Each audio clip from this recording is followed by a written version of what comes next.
Enjoying the last sip of a bubbly Dom Perignon from her blown crystal flute, Marnie Anton paused beneath the vaulted ceilings of LA's Lafayette mansion to ponder irony and the twists of fate. "I see you need more champagne," Hannah Lafayette observed, her voice light and cheerful as she approached Marnie in the great room. She gave a discreet wave to a nearby waiter who was standing at the ready. Hannah had grown up in the mansion and was completely comfortable in its grandeur and opulence. Marnie, on the other hand, had grown up behind an auto shop in Merganser, Kansas.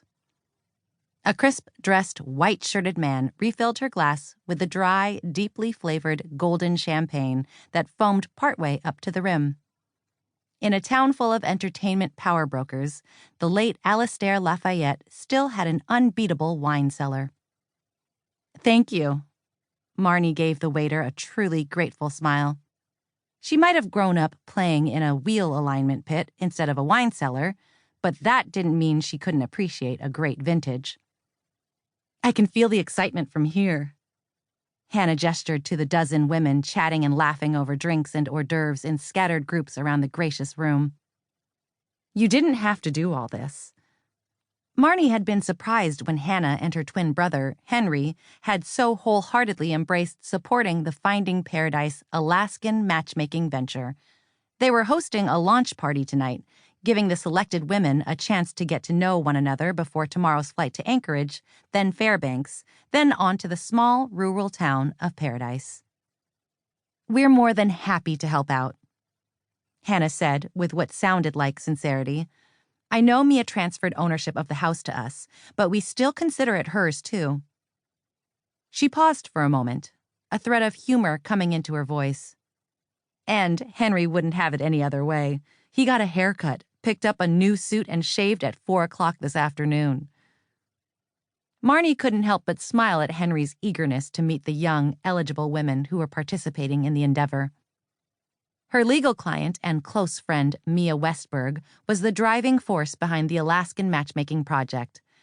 At 27, Mia was only 2 years older than her stepchildren, Hannah and Henry, and over the past few months, they'd battled each other in a drawn-out court case over Mia's husband, Alastair's estate.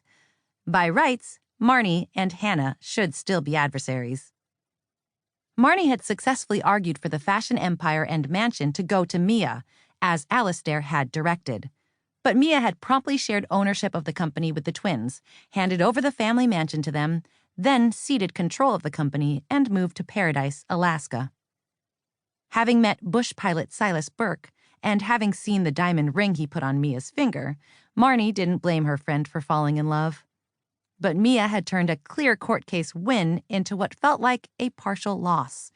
It was hard for the competitive streak in Marnie to accept the final outcome. "Scarlett Kensington seems particularly amped up." Hannah continued the conversation like she and Marnie were old friends, nodding to one particular group of women. Marnie took in Scarlett's flushed cheeks and her brisk hand gestures where she chatted with Olivia Axler and Willow Hale in front of the wide stone fireplace that soared to the ceiling, a portrait of Grandfather Lafayette gazing down from its face. Scarlett was 22 and worked as a production assistant in the film industry. Mia and her cousin Raven, who also lived in Paradise, had carefully selected each applicant, choosing women they thought might fit in best in small-town Alaska. There were plenty of robust, hard-working men in Paradise who were eager to meet new women, and the women here were eager to meet honorable men. "Scarlett's into surfboarding and parasailing," Marnie said to Hannah, having studied the background of each of the successful applicants. "She also said she likes to hike in the San Gabriel Mountains. I guess that's the kind of thing you'd be looking for." "Willow hang glides, and Olivia's been fly fishing with her grandfather. We built outdoor sports into the algorithm." "That seems smart," Hannah said, tilting her head to study another of the conversation groups.